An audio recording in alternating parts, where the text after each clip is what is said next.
Morning Chandni. Good morning பிரீத்தி. So Chandni, நேற்று வந்து பரபரப்பாக நம்ம வந்து நிறைய அமெரிக்கன்ஸ் ஃபாலோ பண்ணுற விஷயங்கள் நம்ம ஊரில் வந்து தப்பு அப்படின்ற மாதிரி பேசிகிட்டு இருந்தோம்.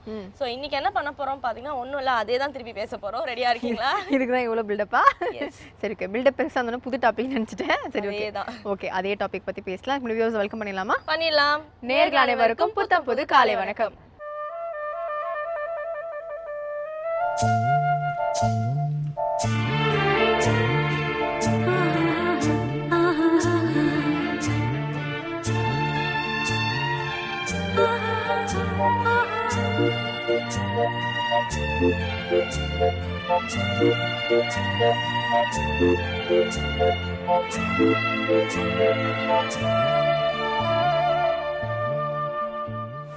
ஸோ பிரீத்தி, ஃபர்ஸ்ட் என்ன பார்க்க போகிறோம் அப்படின்னு பார்த்தீங்கன்னா பேட்ரியாட்டிசம். அது நம்ம ஊரில் வந்து தேசப்பற்று. ஓகேயா? அவங்க ஊரில் வந்துட்டு தேசப்பற்று அப்படின்றது ஒரு பெரிய விஷயம். ஓகே, அமெரிக்கன்ஸ், நாங்கள் அமெரிக்கன்ஸ், அந்த மாதிரி படங்களே அந்த மாதிரி தான் எடுப்பாங்க. அமெரிக்கா வந்து உலகத்தை காப்பாத்துச்சு, இந்த மாதிரி சில படங்கள்லாம் இருக்கும். ஸோ படங்களை பார்த்தாலே உங்களுக்கு தெரிஞ்சிருக்கும். யூஸ்வலாக சினிமா தான் வந்துட்டு ஒரு நாட்டோட சினிமா தான் வந்துட்டு அந்த நாட்டோட கலாச்சாரம் அதெல்லாம் சொல்லணும்னு சொல்லுவாங்க. ஸோ அவங்களோட படங்கள் எல்லாமே பார்த்தோன்னா உங்களுக்கு தெரிஞ்சிடும். ஓகே, இவங்க நாட்டுப்பற்று மிக்க மக்கள் அந்த மாதிரி தெரிஞ்சிடும் இல்லையா?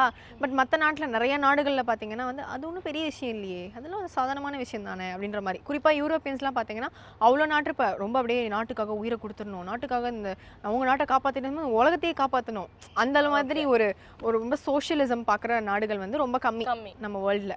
ஸோ அந்த மாதிரி மற்ற நாடுகள்லாம் போய் அமெரிக்கன்ஸ் ரொம்ப வந்து பேட்ரியாட்டிக் பீப்புள் அப்படின்னு சொன்னோன்னா என்ன சொல்கிறீங்க நீங்கள்? அதெல்லாம் ஒரு விஷயமே கிடையாது, நம்ம இருக்கிற ஊர் அவ்வளோதான், அதுக்கு மேலே அதில் என்ன பேட்ரியாட்டிசம் காமிக்க வேண்டியிருக்கு அப்படின்ற மாதிரி ஆர்கியூ பண்ணுவாங்களாம். ஓகே, நான் கூட நிறைய பார்த்துருக்கேன். இந்த அமெரிக்கன்ஸ் நம்ம ஊருக்கு டூரிஸ்ட்டாக வந்தாங்கன்னு வச்சுக்கோங்களேன், சட்டையெல்லாம் அமெரிக்கன் ஃப்ளாக் இருக்கும். ஆமாம், நம்ம என்னைக்காவது இந்தியா ஃப்ளாக் போட்டு போயிருக்கோமா வெளியில்? ஆனால் வந்து அந்த ஃப்ளாகோடவே சுற்றுவாங்க, அமெரிக்கன்ங்க நாங்கள் அப்படின்றத காட்டிப்பாங்க அடிக்கடி. கரெக்டாக சொன்னீங்க. ஓகே, இதை தொடர்ந்து நம்ம என்ன பார்க்க போகிறோம்னு பார்த்தீங்கன்னா இன்றைய நாளுடைய சூரியோதயம் பார்த்துடலாமா? கண்டிப்பா. இது சூரியோதயம்.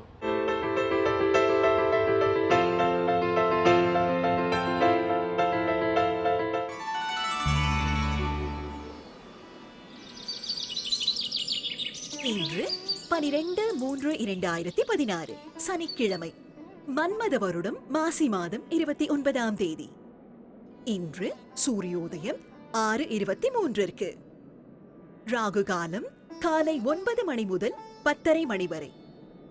யமகண்டம் பகல் 1:30 மணி முதல் 3 மணி வரை.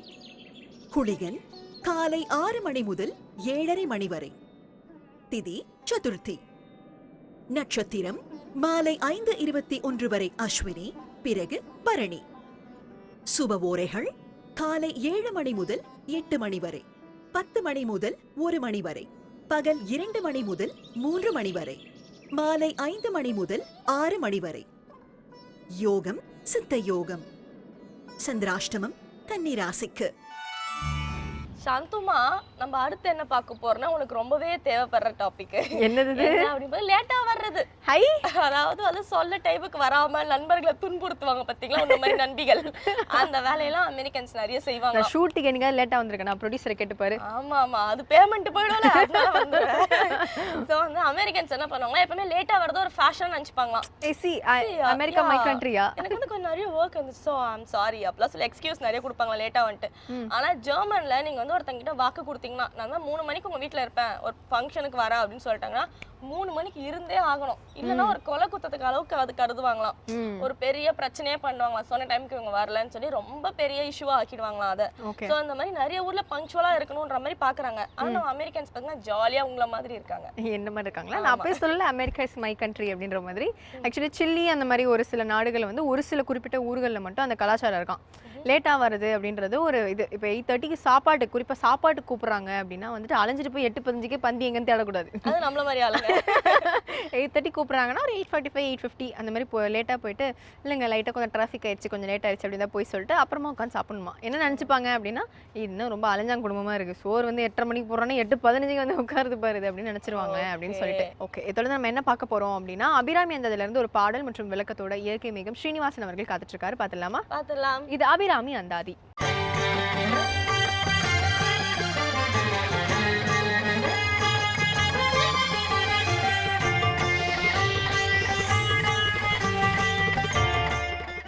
ஸ்ரீவித்யோபாசனாசக்தம் ஸ்ரீவித்யாபீடபூஷணம் ஸ்ரீவித்யாபினவம் வந்தே ஸ்ரீகிருஷ்ணானந்த சர்க்குரும். அனைவருக்கும் இனி காலை வணக்கம். அபிராமி அந்தாதி அற்புத தமிழ் பாக்களை வேந்தர் தொலைக்காட்சியின் மூலமாக புத்தம்புது காலையிலே தொடர்ந்து சிந்திக்கக்கூடிய மிகப்பெரிய பேற்றினை பெற்றிருக்கிறோம். பாடல் 85 துன்பங்கள் நீங்க என்கின்ற தலைப்பிலான பாடல். பார்க்கும் திசை தோறும் பாசாங்குசமும் பனிச்சிறை வண்டு ஆர்க்கும் புதுமலர் ஐந்தும் கரும்பும் என் அல்லலெல்லாம் தீர்க்கும் திரிபுரையாள் திருமேனியும் சிற்றடையும் வார்க்குங்கும முலையும் முலைமேல் முத்து மாலையுமே என்ற அருமையான பாடல்.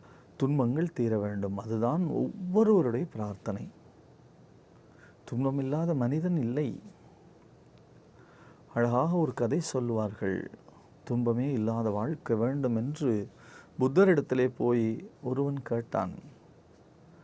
அவர் சொன்னார், நீ ஒவ்வொரு வீடாக செல், எந்த வீட்டிலே துன்பம் இல்லையோ அந்த வீட்டிலே கொஞ்சம் அரிசி வாங்கி வா, உனக்கு நான் துன்பமில்லாத வாழ்க்கையை தருகிறேன் என்று சொன்னாராம்.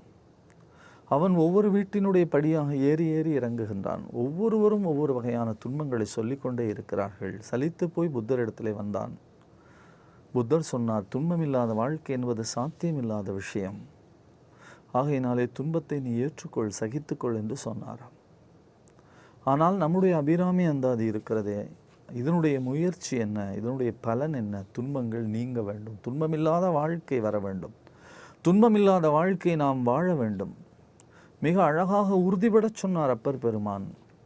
நாமார்க்கும் குடியல்லோம் நமனை அஞ்சோம் நரகத்தில் இடர்படோம் நடலை எல்லோம் ஏமாப்போம் பிணியறியோம் பணிவோம் அல்லோம் இன்பமே எந்நாளும் துன்பம் இல்லை என்று சொன்னார். எந்நாளும் இன்பம், எந்நாளும் இன்பம் என்று சொன்னால் நிச்சயமாக அதற்கான எதிர்ச்சொல் துன்பம் வந்துவிடும் என்பதை நீங்கள் எடுத்துக்கொள்ள வேண்டாம் என்பதற்காகத்தான் அந்த தொடரை மிக தெளிவாக சொன்னார். இன்பமே எந்நாளும் துன்பம் இல்லை என்று சொன்னார். திருஞான சம்பந்த பெருமான் மிக அழகாக திருச்சிராப்பள்ளி தேவாரத்திலே சொல்லுவார், அவன் மிகப்பெரிய நல்லவன். உலகத்திலே நான் நல்லவன் என்று ஒருவரை சொன்னால் அவனிடத்தில் ஏதாவது ஒரு தீங்கு இருக்கும் இல்லையா? எவ்வளவு பெரிய நல்லவனாக இருந்தாலும் அவனிடத்திலே ஒரு நாம் வெறுக்கத்தக்க ஒரு சின்ன செயலாவது இருக்கும். ஆனால் எம்பெருமான் நல்லவன், அவனிடத்தில் எந்த தீய செயலும் கிடையாது என்பதை உறுதிபட அடுத்தே இங்கே சொல்லுவார். நன்றுடையானை தீயது இல்லானே என்று சொல்லுவார். நன்றுடையானை தீயதில்லானே நரை வெள்ளேறு ஒன்றுடையானை உமையுருபாகம் உடையானை சென்றடையாத திருவுடையானை சிராப்பள்ளி குன்றுடையானை கூரை என் உள்ளம் குளிருமே என்று சொல்லுவார். காஞ்சி பெரியவர் மிக அழகாக நகைச்சுவையோடு சொல்லுவார். அங்கே திருச்சிராப்பள்ளி என்று சொன்னாலே மலைக்கோவில் பிள்ளையாரை ஞாபகப்படுத்தக்கூடிய வகையிலே திரும்ப திரும்ப யானை யானை யானை என்றே முடித்திருக்கிறார் எம்பெருமான் திருஞான சம்பந்த பெருமான் என்று சொல்லுவார். நன்றுடையானை தீயதில்லானே என்று சொன்னார். அதே போல இன்பமே எந்நாளும் துன்பம் இல்லை என்று உறுதிபடச் சொன்னார். அதைத்தான் சொல்லுகிறார் அபிராமி பட்டரும். துன்பங்கள் நீங்க, துன்பங்கள் தவிடுபொடியாக, துன்பமில்லாத வாழ்க்கை வாழ அது எப்படி சாத்தியக்கூறாகும் என்று சொன்னால், இறைவனுடைய கருணை இருந்தால் எதுவும் சாத்தியம். உலகத்திலே அம்பிகையினுடைய பேரருள் இருந்தால் எதுவும் சாத்தியம். எத்தனையோ அதிசயங்களை மகான்களும் யோகிகளும் சித்தபுருஷர்களும் இந்த உலகத்திலே செய்து கொண்டே இருக்கிறார்கள். தீராத நோய்களை தீர்த்து வைக்கிறார்கள். நடக்க முடியாத விஷயங்களை நடத்தி காட்டுகிறார்கள். எங்கள் பகுதியிலே பிள்ளை கூட்டுதல் என்று ஒரு பழக்கம் உண்டு. ஒரு நகரத்தார் அன்பருக்கு குழந்தை இல்லை, பிள்ளை கூட்டினார்கள். பிள்ளை கூட்டிய அந்த பையனுக்கு குழந்தை பிறக்கும். அந்த பிறந்த குழந்தைக்கு அந்த வீட்டிலே மறுபடியும் பிள்ளை பிறக்காது. அவர்கள் பிள்ளை கூட்ட வேண்டும். பிள்ளை கூட்டுவார்கள், குழந்தை பிறக்கும். மறுபடியும் அந்த வீட்டிலே பிறந்தவர்களுக்கு பிள்ளை பிறக்காது. மறுபடியும் அவர்கள் பிள்ளை கூட்ட வேண்டும். அந்த குடும்பத்திற்கு எப்படி இருந்ததுன்னு கேட்டால், அங்கே யார் பிறக்கிறார்களோ அவர்களுக்கு பிள்ளைகள் பிறக்காது. வெளியிலே இருந்து வளர வந்தவனுக்கு பிள்ளை பிறக்கும். இப்படியாக பல தலைமுறை வந்தது. எங்கள் குருநாதரிடத்திலே வந்து பிரார்த்தனை செய்தார்கள். குருநாதர் சொன்னார், உங்கள் வீட்டிலே பிறந்த பிள்ளைக்கு பிள்ளை பிறக்கும் என்று ஆசீர்வாதம் செய்தார். அட்சதை கொடுத்தார், பிரசாதம் கொடுத்தார். அந்த வீட்டிலே பிறந்த பிள்ளைக்கு மீண்டும் பிள்ளைகள் கூட்டாத வகையிலே அவர்களுக்கு குழந்தை பிறந்தது. இது சின்ன ஒரு விஷயம். இதுபோல எத்தனை எத்தனை எத்தனை அதிசயங்கள் இந்த உலகத்திலே மகான்கள் நிகழ்த்தி கொண்டே இருக்கிறார்கள். காஞ்சி பரமாச்சாரியார் வாழ்ந்தது 100 ஆண்டுகள் என்று சொன்னால், இப்பொழுது விரிந்து கொண்டே இருக்கக்கூடிய புத்தகங்களை பார்க்கிறோம். எத்தனையோ வகையான பேச்சுக்களை பார்க்கிறோம். அவர் ஒவ்வொரு நாளும் ஒவ்வொரு மணித்துளியும் கூட எத்தனையோ அதிசயங்களை அதிசயம் என்று சொல்லாமலே செய்திருக்கிறார் என்பதை நாம் வியந்து போய் பார்க்கிறோம். பகவான் யோகிராம் சரத்குமார், ஞானானந்தகிரி சுவாமிகள், அங்கே மிகச்சிறப்பாக அருளாட்சி செய்த எத்தனையோ மகான்கள், சேஷாத்ரி சுவாமிகள், அங்கே இருந்த குகை நமச்சிவாயர், குரு நமச்சிவாயர், திருவண்ணாமலையில் எத்தனையோ பெரிய மகான்கள், இப்பொழுது மானாமதுரையில் இருக்கக்கூடிய ஞானசேகர சுவாமிகள், புதுக்கோட்டையில் சாந்தானந்த சுவாமிகள், எந்த இடங்களில் நீங்கள் எங்கே திரும்பி பார்த்தாலும் யோகிகளும் மகான்களும் சித்தபுருஷர்களும் இறைவனுடைய பேராற்றலினாலே எத்தனையோ மாற்ற முடியாத விஷயங்களை மாற்றிக்கொண்டே இருக்கிறார்கள், செய்து கொண்டே இருக்கிறார்கள். எப்படி சாத்தியக்கூறு? அவர்களுடைய துன்பத்தை எப்படி துடைக்கிறார்கள்? இறைவனுடைய அருளினாலே துடைக்கிறார்கள். அந்த அருளை பெறக்கூடிய நல்ல பாத்திரமாக நாம் இருக்க வேண்டும். வஞ்சகர் நெஞ்ச அடையாளை என்று சொன்னாரே, அதுபோல நம்முடைய மனம் தூயதாக இருந்தால் எத்தகைய விதியும் கூட மாற்றப்பட்டுவிடும். அபிராமி பட்டருக்காக அம்பிகை அமாவாசை பௌர்ணமியாக மாற்றவில்லையா? ஒரு விதி மாற்றப்படவில்லையா? விதி மாற்றப்படும் என்ற நம்பிக்கையோடு யார் பற்றி கொள்கிறார்களோ அவர்களுக்கு துன்பம் பொடி பொடியாக மாற்றி தூக்கி எறியப்படும். அத்தகைய துன்பம் அகல வேண்டும் என்பதற்காக நாம் செய்ய வேண்டியது என்ன? பிரார்த்தனை, மனமுருகிய பிரார்த்தனை. இந்த மனதிலே தூய்மையான மனமாக வைத்திருக்கக்கூடிய பிரார்த்தனை, மனதை தூய்மையாக வைத்துக் கொள்ளுதல். எல்லோரும் நன்றாக இருக்க வேண்டும், எல்லோருக்கும் எல்லாம் கிடைக்க வேண்டும், எல்லாரும் எல்லா வகையிலும் மிகப்பெரிய பேறு பெற்றவர்களாக இருக்க வேண்டும், பசித்தவனுக்கு உணவிட வேண்டும், பார்வையற்றவனை வழியிலே கடந்து கொண்டு போய் விட வேண்டும், யாருக்கு எது தேவையோ அவர்களுக்கு வார்த்தையினாலாவது உதவி செய்ய வேண்டும். இதெல்லாம் ஒரு மிகப்பெரிய விஷயம்.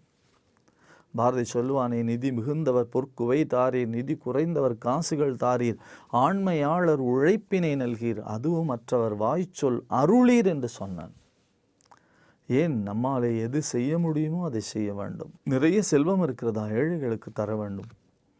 காசுகள் தான் இருக்கிறது, அவனுக்கு கொடுக்க வேண்டும். நாம் சாப்பிடுகிற பொழுது நிறைய பேர் சேர்ந்து சாப்பிட வேண்டும். நாம் சந்தோஷமாக இருக்கிற பொழுது நிறைய பேர் சந்தோஷமாக இருக்க வேண்டும். நாம் இந்த உலகத்திலே ஒன்றை அனுபவிக்கிற பொழுது எல்லோரும் அனுபவிக்க வேண்டும். யாம் பெற்ற இன்பம் பெருகைய வையகம் என்று சொன்னானே திருமூலர். அப்படி பெருகைய வையகம் எல்லோரும் பெற வேண்டும். அந்த நல்ல எண்ணம் அடிப்படையிலே விதையாக இருந்து விட்டால் துன்பங்களை எல்லாம் இறைவன் நமக்கு தூசலாக மாற்றி விடுகிறான். ஆண்டாள் நாச்சியார் சொல்லுவாரே, தீயினில் தூசாகும் என்று சொல்வாரே. தீயிலே தூசுப்பட்டால் எப்படி காணாமல் போகிறதோ அப்படி துன்பங்கள் எல்லாம் காணாமல் போகும். துன்ப மலையை உடைத்தெறியக்கூடிய மிகப்பெரிய அருள் பார்வை தேவி இடத்துல இருக்கிறது. நமக்கு என்ன வேண்டும்? அதை பெறுவதற்கான தகுதி வேண்டும்.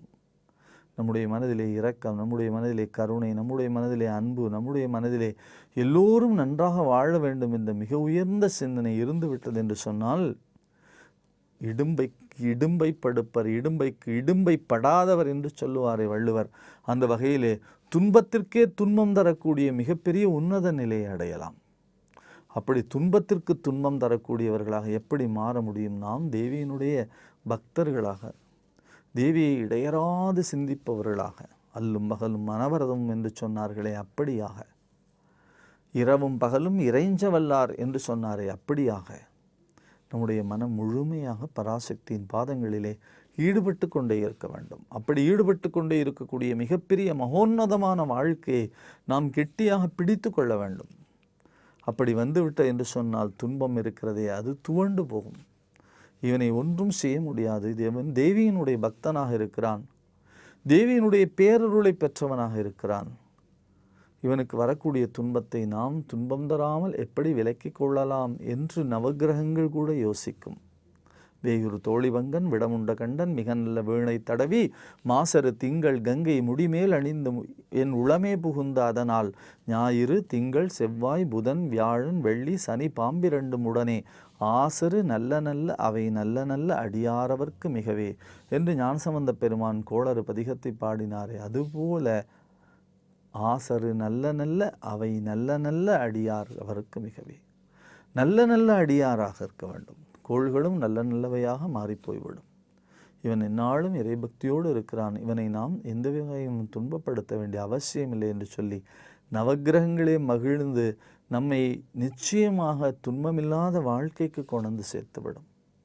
அப்படி ஒரு உறுதியை இறைவன் பாதத்திலே நாம் மனப்பூர்வமாக சமர்ப்பணம் பண்ண வேண்டும். அந்த பாதங்களிலே எல்லாவற்றையுமாக கொண்டு வந்து சேர்க்க வேண்டும். இறைவனுடைய கருணையை பெற்றுவிட வேண்டும் என்ற மிகப்பெரிய உன்னதமான லட்சியத்தோடு நாம் பக்தி புரிய வேண்டும். அப்படி பக்தி செய்தால் துன்பமில்லாத மிக உயர்ந்த வாழ்க்கை நமக்கு கிடைக்கும். எங்கு பார்த்தாலும் நன்மை, எங்கு பார்த்தாலும் நலம், எங்கு பார்த்தாலும் பசுமை, எங்கு பார்த்தாலும் இன்மை, எங்கு பார்த்தாலும் மகிழ்ச்சி, எங்கு பார்த்தாலும் ஆனந்தம் என்ற ஒரு மகோதன்னமான நிலை இருக்கிறதே, ஒரு உயர்ந்த நிலை இருக்கிறதே. அந்த உயர்ந்த நிலையை அடைவதற்கான அருமையான பாடல் பார்க்கும் திசைதொறும் பாசாங்குசமும் பனிச்சிறை வண்டு ஆர்க்கும் புதுமலர் ஐந்தும் கரும்பும் என் அல்லலெல்லாம் தீர்க்கும் திரிபுரையாள் திருமேனியும் சிற்றடையும் வார் குங்கும முலையும் முலைமேல் முத்து மாலையுமே என்ற பாடல். இந்த அருமையான பாடலை தொடர்ந்து சிந்திப்போம். நன்றி, வணக்கம். ஸோ பிரீத்தி, நம்ம வீட்டில் வந்து அடிக்கடி இந்த லேட்டாக வருது இந்த மாதிரி சில விஷயங்கள்லாம் சொன்னீங்களே, அதையும் தாண்டி புனிதமாக என் வீட்டில் சொல்லுவேன், சத்தம் போட்டு சிரிக்காத அப்படின்னு ஒரு விஷயம் சொல்லுவாங்க. ஸோ வந்து இப்போ நம்ம அவ்வளோ ஃபாலோ பண்ணுறது இல்லை. எங்கள் அம்மாவும் நானும் சேர்ந்தோன்னா சும்மா கேட்கன்னு வீடு ஃபுல்லாக சத்தமாக தான் இருக்கும். அப்படியெல்லாம் வெளிப்படையே ஓப்பனாக உண்மையை சொல்லக்கூடாது, மக்கள் பார்க்குறாங்க. சரியா? ஸோ அந்த மாதிரி சத்தம் போட்டு அங்கேயும் சிரிப்பாங்க. பட் மற்ற நாடுகளில், நம்ம நாடுகள் மாதிரி சில நாடுகள்லாம் வந்து என்ன சத்தம் போட்டு சிரிக்கிற, பொம்பளை பிள்ளைக்கு அழகா இது, அந்த மாதிரிலாம் கேட்பாங்க இல்லையா? ஸோ அந்த மாதிரி நிறையா நாடுகளில் வந்துட்டு சத்தம் போட்டு சிரிக்கக்கூடாது, அது வந்து ஒரு அவமானம். ஏன்னா வந்துட்டு மற்றவங்க இப்போ நம்ம சீரியஸாக தான் பேசிக்கிட்டு இருப்போம், பின்னாடி இருக்கால் சத்தம் போட்டு சிரிச்சோன்னா ஏய் நம்ம பேசுறதுக்கு சிரிக்கலாம் பாருவேன், அந்த மாதிரி தப்பா ரிலேட் பண்ணிப்பாங்க. நம்ம தப்பா ரிலேட் பண்ணிக்கிட்டு தப்பா நினைச்சுப்பாங்க அப்படின்னு சொல்லிட்டு சத்தம் போட்டு சிரிக்கக்கூடாது. அதனால சிரிக்கும் போது கூட பல்லு தெரியாம சிரிக்கும் கூட சில பேர் சொல்லுவாங்க. இது கூட பரவாயில்ல, சாப்பிடும்போது அப்படின்னு சவுண்ட் கொடுப்பாங்க பாத்தீங்களா சில பேர், ரொம்ப இருக்கு கோவம். ஆனா அமெரிக்கன்ஸ் அதை வந்து மைண்ட் பண்ணிக்கவே மாட்டாங்க. அவங்க பாட்டு கேஷுவலா வந்து எப்படி எப்படியோ சாப்பிட்டு போயிட்டே இருப்பாங்க. நம்ம ஊர்ல வந்து சத்தம் வராம சாப்பிடணும் அப்படின்லாம் சொல்லுவாங்க. ஓகே, இந்த மாதிரி நிறைய இன்ட்ரெஸ்டிங்கான விஷயங்கள் பேசலாம். பட் இப்போ என்ன பார்க்க போறோம் அப்படின்னு பாத்தீங்கன்னா, கீதையில இருக்க பல நல்ல விஷயங்களை சொல்றதுக்காக பரசுராமர் ஐயா காத்துட்டு இருக்காரு. பாத்துடலாமா? கண்டிப்பா. இது கீதை காட்டும் பாதை.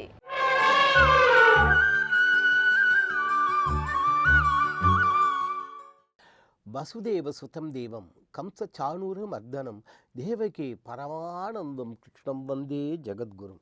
வேந்தர் டிவி நேயர்களுக்கு அன்பு வணக்கங்கள். கீதை காட்டும் பாதைங்கிற இந்த தலைப்பில் கண்ணனுடைய அமுதமயமான வாக்குகளை நாம் அனுபவித்து கொண்டு வருகின்றோம். அதெல்லாம் எந்த அளவுக்கு இன்று வாழ்க்கைக்கு நமக்கு உதவுகின்றதுன்னு சென்ற நிகழ்ச்சியில் இறைவன் எந்தெந்த வடிவங்களாக இருக்கின்றார் அப்படிங்கிறத பார்த்து, அதில் நீர் பஞ்சபூதங்களில் ஒன்று சொல்கிறோம் இல்லையா, தண்ணீராக இறைவன் இருப்பது எப்படி, மாமாங்க என்ன விசேஷம், இதெல்லாம் பார்த்தோம். இப்போ க்ஷேத்திரஜ்ய அந்த தகவலை பார்த்துட்டு இருக்கோம். நாம் என்ன எல்லா வடிவங்களிலும் எழுந்தருள் இருக்கக்கூடிய அந்த சுவாமியை அப்போ மகாமகம் மாமங்கம்ங்கிறதுக்கு பார்த்துட்டோம் இல்லைங்க. மகாமகம் அப்படின்னு ஒரு சந்தேகம் வருதா? வருது. அதை ஏற்கனவே நம்ம பார்த்தோமே. மகம் நட்சத்திரத்தை அன்னைக்கு வரக்கூடிய வைபவம் இது.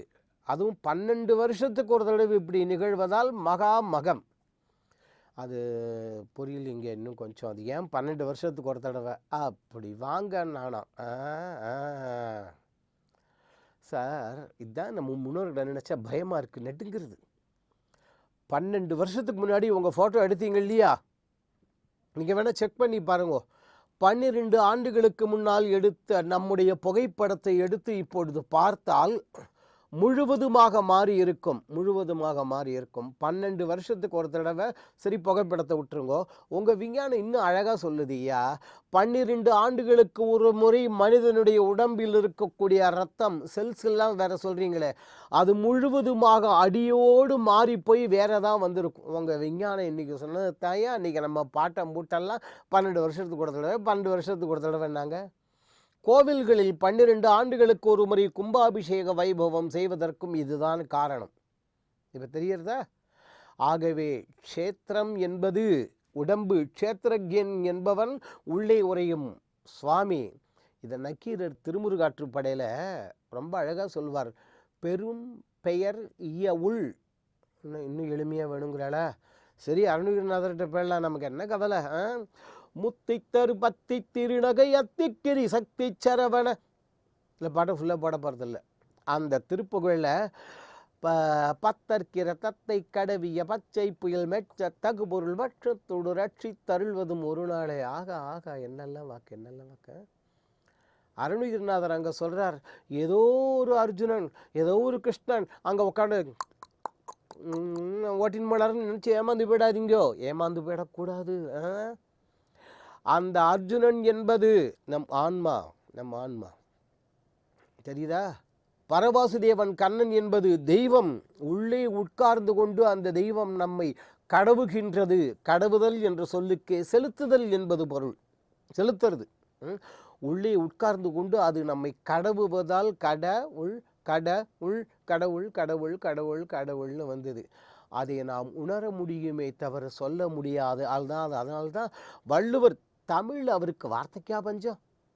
தெய்வத்தாலாகாதெனும் முயற்சி, அங்கே திருக்குறள் வருது, முயற்சி தான் அதே தான், மெய் வருத்த கோழி தரும், தெய்வத்தால் ஆகாதெனும். தெய்வத்தை சொல்லிட்டாரா? தெய்வம் தொழா அள் கணவன் தொழுதெழுவாள் பெய்யன பெய்யும் மொழி, தெய்வத்தை சொல்லி வச்சிருக்கார் பல இடங்கள்ல.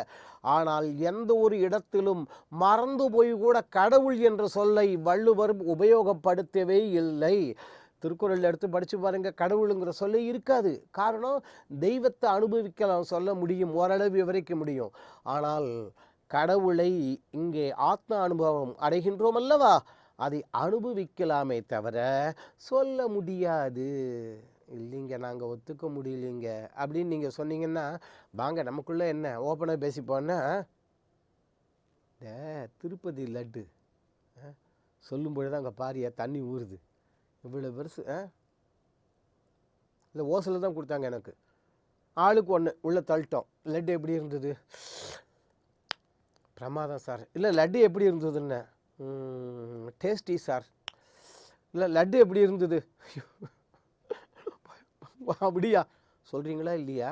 என்னையா அது இலவசமாக கிடச்சிது, நீங்கள் வாய்க்குள்ளே போட்டு குழப்பி உள்ளே தள்ளிருக்கீங்க. இங்கே தான் இருக்கு. இப்போ நீங்கள் அனுபவிச்ச இந்த 5 இந்திரியங்களில் இந்த ஒன்றே ஒன்று அனுபவிச்சதையே சொல்ல முடியல. ஸ்வீட்டி டேஸ்டி முடியாது. அதுக்கு மேலே இதை தாண்டி இருக்கக்கூடிய அவனுடைய அனுபவத்தை சொல்ல முடியுமா? அதனால தான் ஆத்ம அனுபவம், ஆத்ம சந்தோஷம் எல்லாம் சொந்தார்கள். தெரியுதா? இப்போ அர்ஜுனனுங்கிறது யாரு? ஆன்மா. கிருஷ்ணனுங்கிறது உள்ளே உட்கார்ந்து கொண்டு நம்ம இயக்கக்கூடிய கடவுள் கடவுள் கடவுள். சரி, இப்போ க்ஷேத்திரஜனை சொல்லியாச்சு.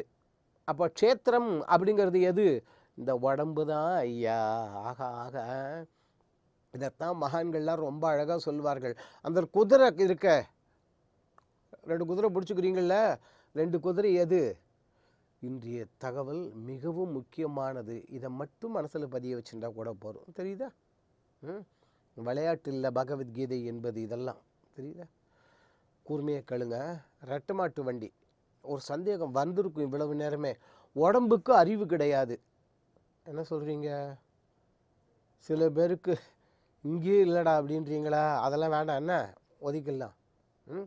உடம்புக்கு அறிவு கிடையாது, ஆன்மாவுக்கு அறிவு உண்டு. ரெண்டும் தானே சேருமா? அறிவு உள்ளதும் அறிவு இல்லாததும் சேராது, சேராது, சேராது. ஆனால் இங்கே இரண்டும் இணைந்திருக்கின்றனவே, அதுதான் சுவாமி இணைச்சிருக்கா. எப்படி? இப்போ வாங்க ஐயா, ஏன் அருணகிரிநாதர் முதல் திருப்புகழில் சொன்னார் க்ஷேத்திர க்ஷேத்திரஜன் என்ன சமாச்சாரம், கிருஷ்ணன் சொன்னது என்ன, இதெல்லாம் பார்த்துடலாம். ரெட்டை மாட்டு வண்டி என்ன, இந்த வண்டிக்கு அறிவு கிடையாது. அது என்ன விட்டலாச்சாரியா படமா, டங்குன்னு தானே கிளம்பி போய் மாட்டுகளை கிளம்பி சேர்த்துக்கிறதுக்கு.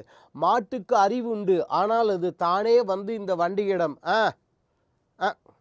என்னப்பா அது நுகத்தடி, நீ என் வேலை போ அப்படின்னு உள்ளே பூந்துக்காது. அங்கேருந்து வண்டிக்காரர் வருவார், மாட்டை ஹை அப்படின்னு இதில் போட்டு ஏறி உட்காந்து ஓட்டுவார். ஓட்டுறவர் கேட்பாரா, அன்புள்ள மாடுகளே, உங்களை அம்பத்தூருக்கு ஓட்டட்டுமா அல்லது அரக்கோணம் பக்கம் ஓட்டட்டுமா? கேட்டுக்கிட்டா இருப்பார். அவர் பாட்டிலே ஓட்டு. அதே நேரத்தில் இப்போ உங்களை அவுத்து விட்டுட்டோமா கொஞ்ச நாழி கேட்க மாட்டார். கேட்குறோமா? மாட்டோமே. அதுபோல் நினச்ச இடத்துல அவுத்து விட்டுட்டு வண்டியை இந்த பக்கம் போட்டுட்டு மாட்டை அந்த பக்கம் போட்டு அவர் போயிடுவார். விளையாட்டு இல்லை ஐயா. இந்த உடம்பு தான் இந்த வண்டி என்று சொல்லக்கூடியது அறிவற்றது. அந்த 2 மாடு எதிராக குழந்தைன்னு கேட்குறீங்களா? இது இங்கே பாருங்கள் நல்லா, இது ஏற்றி இறக்கி இரு காலம் பொறிக்கும் காற்றை பிடிக்கும் கணக்கு அறிவார் இல்லை. திருமலர் எழுறாரு. இந்த 2 மாடுகளை இந்த உடம்புல போட்டி உள்ளே உட்கார்ந்து கொண்டு அவன் கடவுகின்றான். அப்படி ஓட்டிகிட்டு இருக்கான். இதையும் இந்த உடம்பையும் எந்த இடத்துல எப்படி பிச்சு ரெண்டையும் தனித்தனியாக பாடுவானோ தெரியாதே ஐயா. பட்டணத்தார அழறாரே, அப்பா அது காட்டுலையா, களத்து மேட்லையா, நாட்டிலையா, குளத்துலையா தெரியலையாடா அப்பான்னு மகான்கள் எல்லாம் அழுதிருக்கிறார்கள். நாம தான் சும்மா போச்சு சார் போச்சு சார். ஔவையார் எழுதியிருக்காரே, மூலாதாரத்தின் மூண்டி எழுக்கடலை காலால் எழுப்பும் கருத்தறிவித்தேன். அந்த இடத்துல வரும்பொழுது இடை பிங்களையின் எழுத்தறிவித்து ஔவையாரும் அங்கே இந்த 2 மாடு, இதுதான் இந்த உடம்பு தான் வண்டி, உள்ளே உட்கார்ந்து கொண்டு அவன் நம்மை இயக்கி கொண்டிருக்கின்றான், கடவி கொண்டிருக்கின்றான். இதைத்தான் பத்தர்க்கு ரதத்தை கடவியன்னு அருணகிரிநாதர் சொன்னார். பக்தருக்கு ரதத்தை கடவியன்னா ஏதோ ஒரு அர்ஜுனனுக்காக மட்டும் அல்ல, நம் எல்லோர் உள்ளங்களிலும் உட்கார்ந்து கொண்டு கடவுவது இறைவன். ஆகவே க்ஷேத்திரம் என்பது இது, க்ஷேத்திரஜன் என்பது சுவாமி.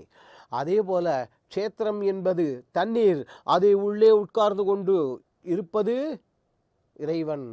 தீ க்ஷேத்திரம், அது உள்ளே இருக்கக்கூடிய அந்த தன்மை, அந்த கொஞ்சம் ஹீட்டு சொல்கிறீங்களே சூடு, அது இறைவன். இதை உணர்ந்து கொண்டோம் என்றால், தெய்வத்தை உணர்வது என்றால் இதுதான். ஏதோ ஒரு யானை ஆதி மூலமேன்னு கத்திச்சு ஓடி போனார் அப்படிங்கிறது அது நினச்சி விசேஷம் இல்லை. அது அடிப்படையை தெரிந்து கொண்டிருப்பது.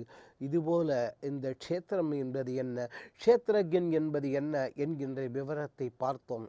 கண்ணன் தொடர்கின்றார், அருள்மழை பொழியட்டும். அந்த ஜெகத்குருவான அந்த பரவாசுதேவன் ஏதோ நம்மையும் க்ஷேத்திரமாக கொண்டு நம் உள்ளங்களிலும் க்ஷேத்திரஜானாக எழுந்தருளியிருந்து நம் எல்லோர் குடும்பங்களிலும் ஆரோக்கியம், அமைதி, நிம்மதி, ஒற்றுமை என்று சொல்லக்கூடிய அந்த மாபெரும் செல்வங்கள் 4 வாரி வழங்க வேண்டுவோம். அந்த கண்ணன் வழங்குவார். சாந்தினி, நம்ம ஊர்ல வந்து ரொம்ப பெரிய பிளஸ் என்ன அப்படின்னு பாத்தீங்கன்னா விருந்தோம்பல். தமிழர்கள்னாலே விருந்தோம்பலுக்கு பேர் போனவங்க அப்படின்னு நிறைய பேர் சொல்லி கூட கேட்டிருப்போம் இல்லைங்களா. நம்ம வீட்டுக்கு யார் வந்தாலும், அதுவும் அந்த காலத்துல சொல்லவே வேணாம், பாடிட்டு போனாலே வந்து அவங்களுக்கு பொன் பொருளா அள்ளி கொடுத்துருவாங்க. ஆமா, சாதாரணமா யாராவது வீட்டுக்கு வந்தாலே தருவாங்க, நிறைய தருவாங்க. ஸோ வந்து இந்த மாதிரி கஸ்டம்ஸ்லாம் நம்ம ஊர்ல ஃபாலோ பண்ணிட்டு இருக்கோம். ஆனா அமெரிக்கன்ஸ் என்ன பண்ணுவாங்கன்னா, தான் வீட்டுக்கு யாராவது கெஸ்ட் வந்தா கூட அவங்களாம் கேட்டாதான் எடுத்து கொடுப்பாங்களா, அதாவது லிபர்ட்டி கொடுத்துருவாங்க. உங்களுக்கு தனி வேணுமா ஃப்ரிட்ஜ் அங்கதான் இருக்கு, எடுத்து குடிச்சுக்கோங்க. ஏதாவது சாண்ட்விச் வேணுமா கிச்சன் அங்கதான் இருக்கு, ஹவுஸ் மாதிரி ஃபீல் ஃப்ரீ, அப்படியே கம்ஃபர்டபிளா ஃபீல் பண்ற மாதிரி விட்டுருவாங்களா. ஆனா நம்ம மக்கள் வந்து வாங்க சாப்பிடுங்க, ஒரு பிளம்பர் வீட்டுக்கு வந்து அதை ரிப்பேர் பண்ணா கூட காஃபி குடிக்கிறியாப்பா, சாப்பிட்டு போறியாப்பா அப்படிலாம் கேட்பாங்க. ஸோ இந்த விருந்தோம்பல் வந்து அந்த ஊர்ல கம்மி, நம்ம ஊர் தான் அதுக்கு ஃபேமஸ் அப்படின்னு சொல்றாங்க. ஓகே, நல்ல விஷயம் தான் செஞ்சிருக்காங்க, பரவாயில்லையே. கொஞ்சம் ஃபீல் ஃப்ரீயா இருந்துக்கோங்க, இதுக்கு வந்து ரொம்ப ரெஸ்ட்ரிக்ட்டா நீங்க தான் கெஸ்ட். அமெரிக்கருக்கு சப்போர்ட் பண்றீங்களா? ஆமாங்க, பாத்துக்கோங்க தமிழர்களே. நீ எப்படி சொன்னாலும் மாட்டி விடுற, நான் ஒண்ணுமே சொல்லல. இது தொடர்ந்து ஆனந்தி ரகுபதி வந்து 6ல இருந்து 60 வரைக்கும் வாழும் வாழ்க்கை எப்படி சுகமா வாழ்றது அப்படின்னு சொல்றதுக்காக காத்துட்டு இருக்காங்க. பாத்துடலாமா? பாத்துடலாம். இது சுகமான பயணங்கள்.